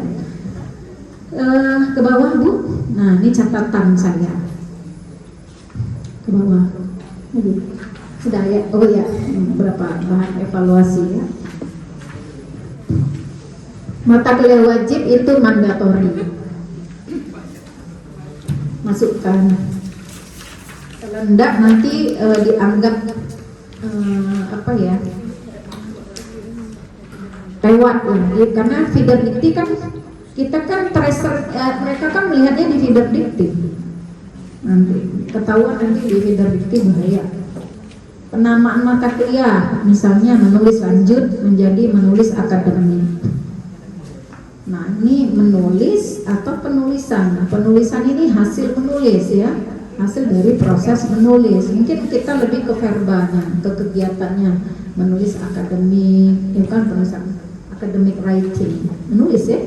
Ya, terjemahannya menulis ya Mbak Jenny ya, academic writing OSIMA itu. Ya, jadi bukan penulisan akademik, ada mata kuliah penulisan akademik. Itu buku saya OSIMA itu, saya pakai buku itu lebih enak. Ya, bagaimana mengembangkan paragraf, buat essay, saya pakai buku itu ya. Buku utama saya ini. Ya, lalu ada penghilangan, penambahan, penggabungan dan pemisahan mata kuliah dengan pertimbangan, harusnya dengan pertimbangan dan alasan yang tepat. Nah, alasannya tadi bukan sama dengan kami juga, alasannya dosen menghendaki ini, bukan, masih tercantum. Padahal saya kan nggak bisa sampai dari A sampai Z gitu ya, ngurusi kurikulum prodi sendiri itu ribet juga ya. Alasannya itu apa? Yaitu stakeholder, need, kebutuhan. Need, sekali lagi, kami membutuhkan itu, I need you. Siapa yang membutuhkan? Pemangku kepentingan atau perkembangan teknologi, perkembangan e-tax ya. Nah itu, saya udah 2 kali 3 kali. Nah itu jadi bukan alasannya apa di sini ya, bukan ya, pokoknya sudah saya kasih tahu, beritahu Mbak Jenny ya.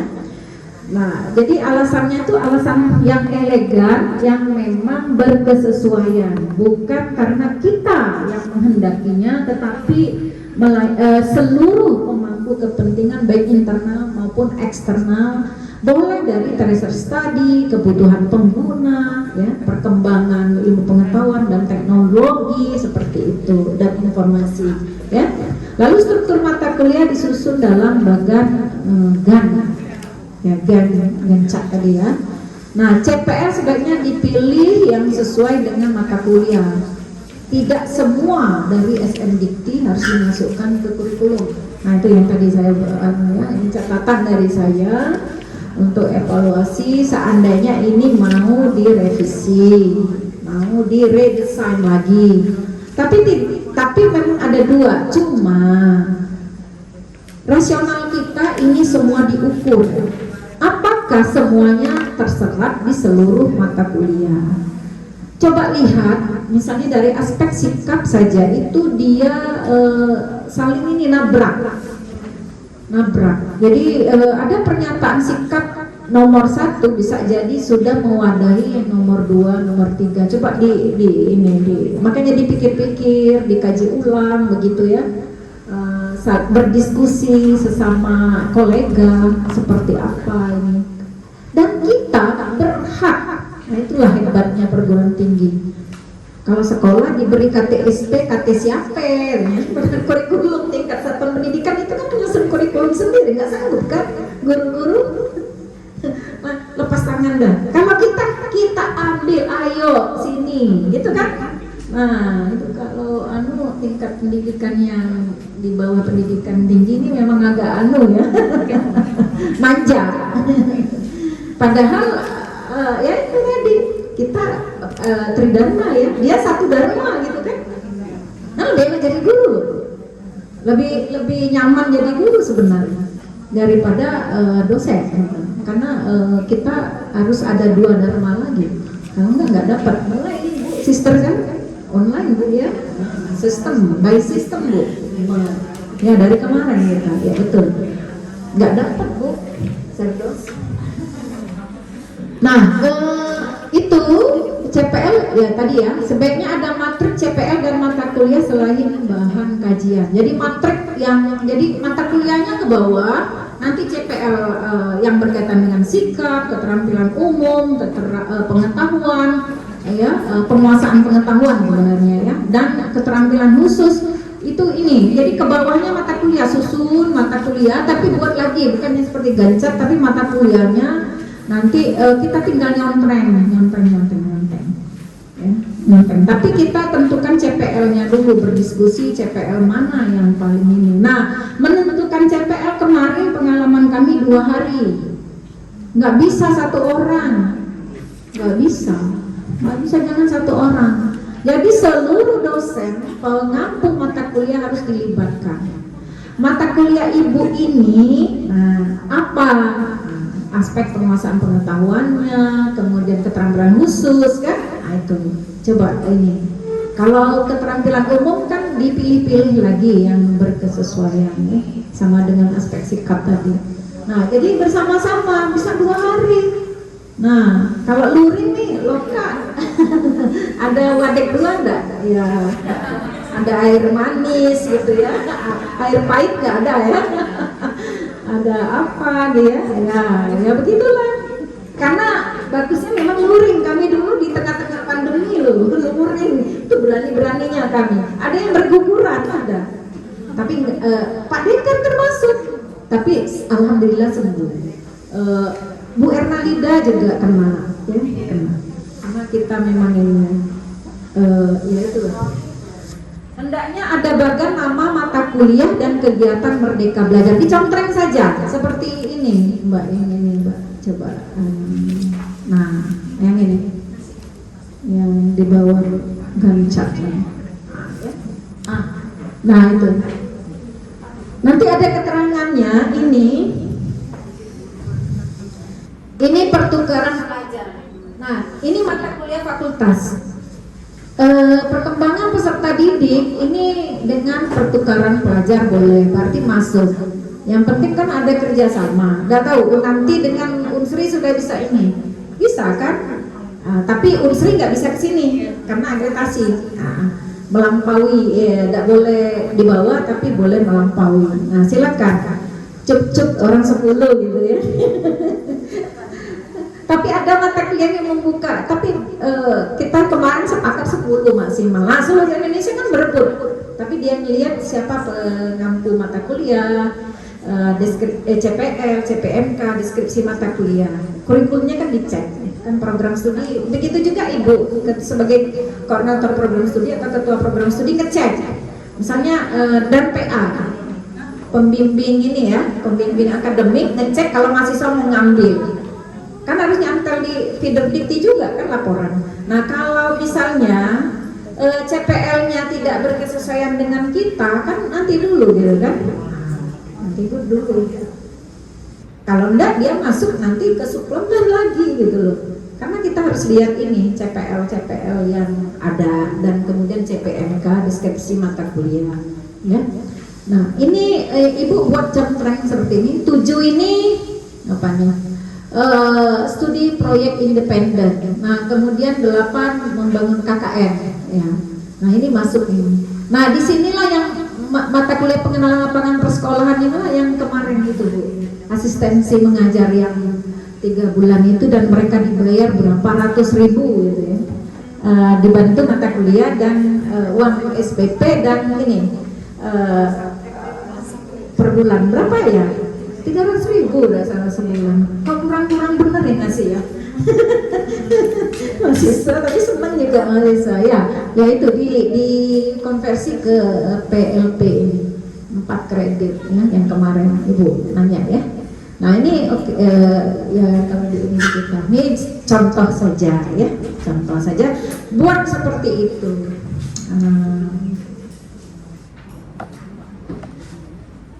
Oke, saya ya ini perlu ya informasi indikator ya. Pasti tahu ya teman-teman ya indikator ya. Ya pasti kalau di rapat pimpinan Ibu Jenny diajak ya, Bu Dekan diajak untuk IKU, penentuan IKU berapa terserap IKU-nya di ini enggak diminta enggak ini pakai jurusan apa langsung prodi? Prodi. Nah, prodi itu kan pasti diminta dosennya itu sudah misalnya IQ-nya mendapat pekerjaan. Ini terasa tadi ya. Ya ini ya. Oh, udah terbaca lagi ya. Maaf ya. Kayak apa ininya kurang ini kali ya, kurang fokus. Di sini terbaca, di situ yang kurang fokus. Kasihan. Bapak terbaca nggak di situ? Terbaca. Nah, persentase lulusan ini kan dari career study atau menjadi wirausaha. Nah, ini kan mandatori juga nih wirausaha. Mungkin tidak terserap di ASN ya, atau guru guru bimbel juga dibayar murah, 600.000 satu bulan mahasiswa kita. Lah, kalau nanti ada ini berapa besar gajinya? 1,2 UMR. Kan nggak dapat itu. UMR kita 3 juta ya.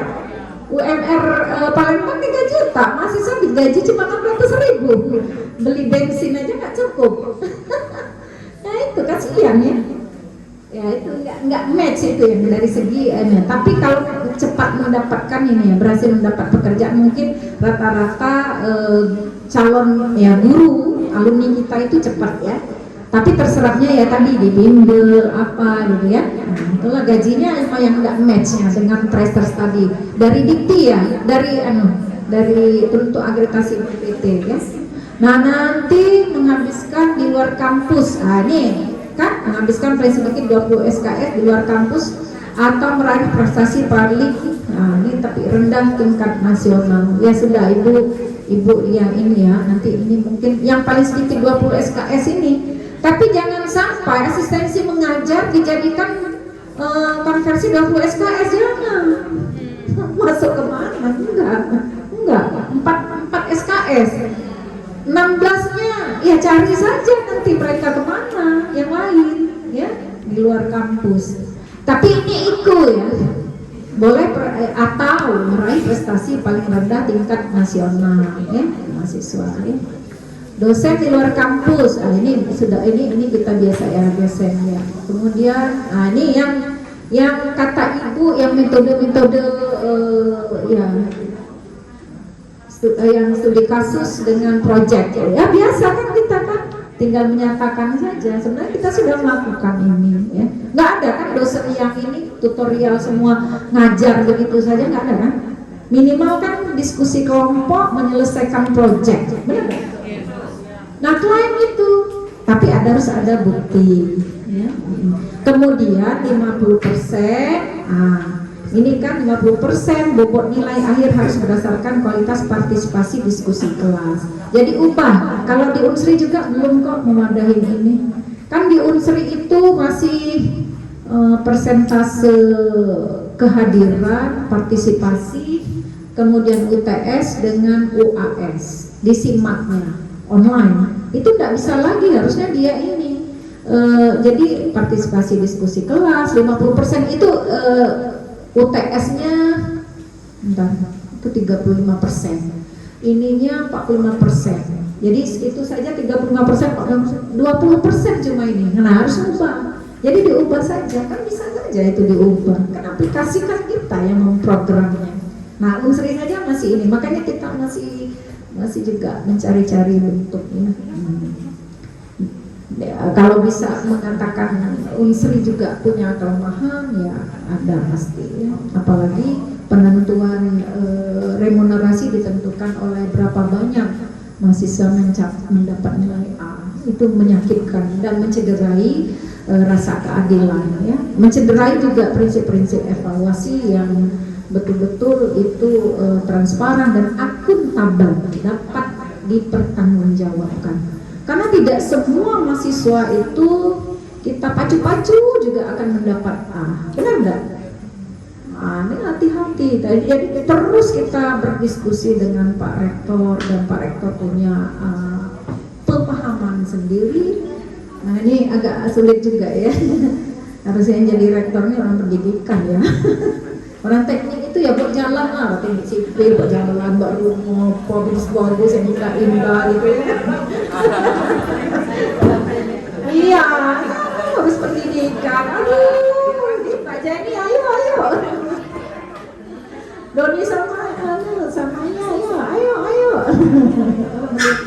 Jadi menteri pendidikan orang pendidikan harusnya. Nah ibundanya Ibu Warek ini, Bu Rosida ini orang pendidikan, itu harusnya ya. Jadi tahu ya prinsip-prinsip evaluasi itu seperti apa. Ya. Sebenarnya gampang saja, mau A, B, C, D, E itu gampang, sekejap. Mau berapa? Apalagi gitu ya, tidak boleh, tidak akuntabel ya. Dan ada nanti nilai-nilai moral ya, etika. Oke. Nah, ini deskriptor kualifikasi SDM level 6 ya. Kita ini kan level 6 program sarjana.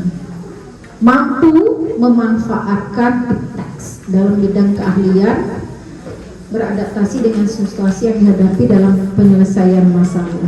Memanfaatkan iptek termasuk makanya kalau mahasiswa kita skripsinya banyak katakanlah dia itu menggunakan desain eksperimen, itu tidak apa-apa karena dia membuktikan teori sesuai dengan deskriptor di level 6. Tapi ketika dia sudah berada di atas mengembangkan untuk magister itu kan, berarti itulah ada tambahan plus bagi mahasiswa kita yang sudah berani mengembangkan skripsinya.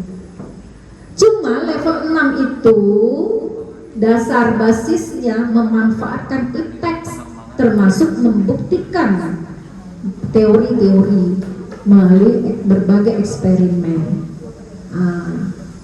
Tapi kalau dia sudah mengembangkan, nah rata-rata mahasiswa kita itu mengembangkan bahan ajar ini, bahan ajar ini yang sifatnya digital tadi, berarti mereka sudah punya sayapnya 4. Saya selalu menantang, andaikan Anda bisa menambah sayap Anda, ayo mau berapa?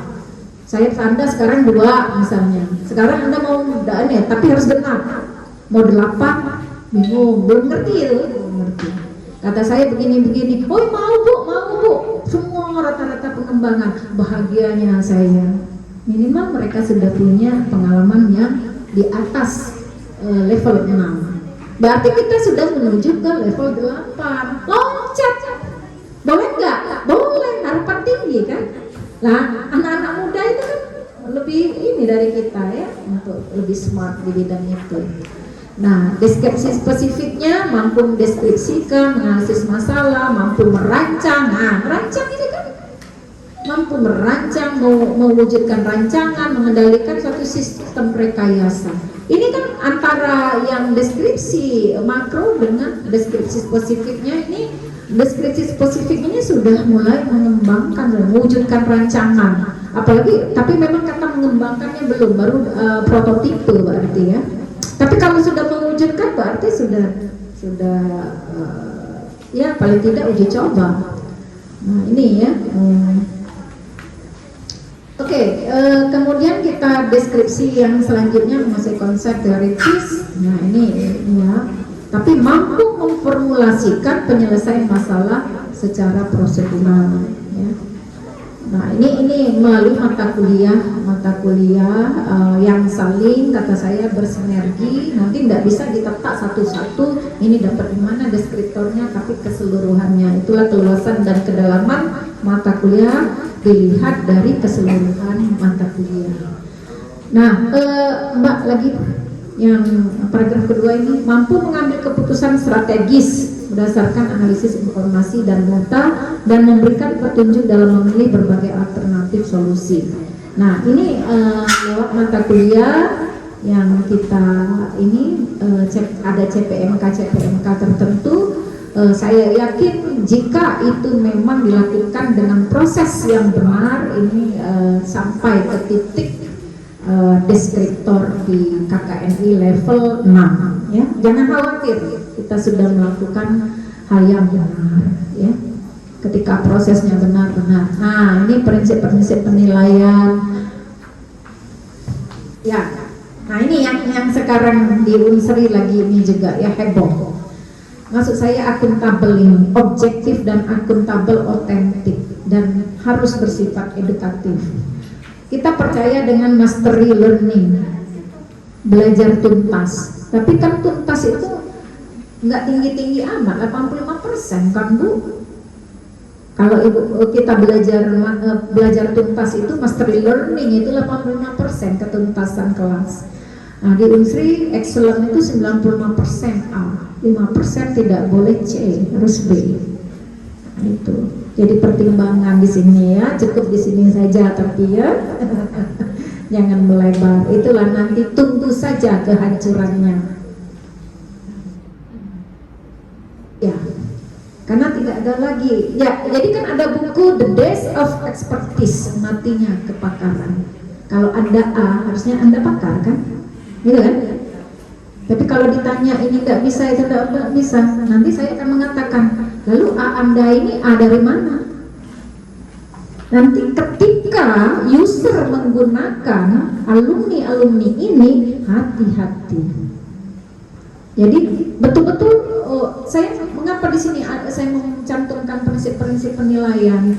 Karena ini begini ya, kita ini mau IPK besar karena IQ, mau studi cepat karena IQ, indikator kinerja utama pimpinan kita. Kalau di negeri itu dapat uangnya dari kementerian berapa miliar itu, UNS itu dapat 32 miliar apa itu, karena IQ-nya tercapai sekian-sekian, termasuk dia melaksanakan case study. Cuma hanya pelaporan saja kita enggak. Cuma di situ aja mengselnya kita, padahal kita sudah melakukan project itu apa? Kita kan nggak jarang kita ini, itu mahasiswa semua. Aduh Pak kerjakan ini, kita monitor, gitu kan? Semuanya melakukan itu. Pimpinan, nggak tahu karena swasta ya, nggak ngerti saya. Kalau negeri itu dapat reward, tapi rewardnya nggak sampai, nggak tahu ya, atau belum sampai. Tapi saya bahagia karena pimpinan bahagia, tersenyum, saya juga bisa tersenyum. Karena prajurit itu biasalah, kan komandan itu serang, prajurit tuk dor mati gitu kan. Mati kecapean. Bukan mati nembak, mati kecapean. Karena indikator-indikator yang ditetapkan, dan kita yang senewan harus di garda terdepan melakukannya. Ya, nah jadi memang ya akuntabel itu ya. Mahasiswa tuh kaget dapat A. Kata saya ya, zaman COVID blessing in disguise ya. Ya karena COVID nggak tahu orangnya, itu 3 semester ini nggak tahu orangnya. Ini semester keempat. Kemarin luring kan sempat tanda tangan basah. Coba lihat buka maskermu. Oh ganteng kau nih ternyata. Kau nggak tahu juga Nur Hayati kan kali. Nah ini ibumu. Kamu dapat A kan? Iya Bu. Benar dapat A? Iya Bu. Wah alhamdulillah. Nah itu the date of expertise itu. Karena Yale University pun sudah menyesali. Kan seperti dia mendatangi spa, ada paket. Ini paketnya kan semakin lengkap, paketnya semakin mahal. Di Amerika itu kan bayarnya mahal. Jadi paketnya paket komplit. Kan kalau ke spa 600.000, 1,5 juta kan beda paket. Dan layanannya berbeda. Paham ya? Ya seperti itulah. Lah pendidikan seperti itu sekarang ini. Ada paket, paket kelas kelas pagi, kelas sore, kelas weekend, kelas kira-kira. Pelayanannya beda ya. Nah, padahal sudah mengganggu prinsip-prinsip ini, gitu ya. Aneh ya, tapi nyata. Pendidikan loh. Ya, terima kasih. Silakan Bapak Ibu, ya, punya ini sebelum nanti kalau mau dibuka sesi sesudah siang, saya masih siap ya. Membicarakan hal-hal yang berkaitan dengan kurikulum yang sudah disusun kemudian sudah dilaksanakan. Terima kasih. Saya Sugianto dari kami nanti untuk mengajar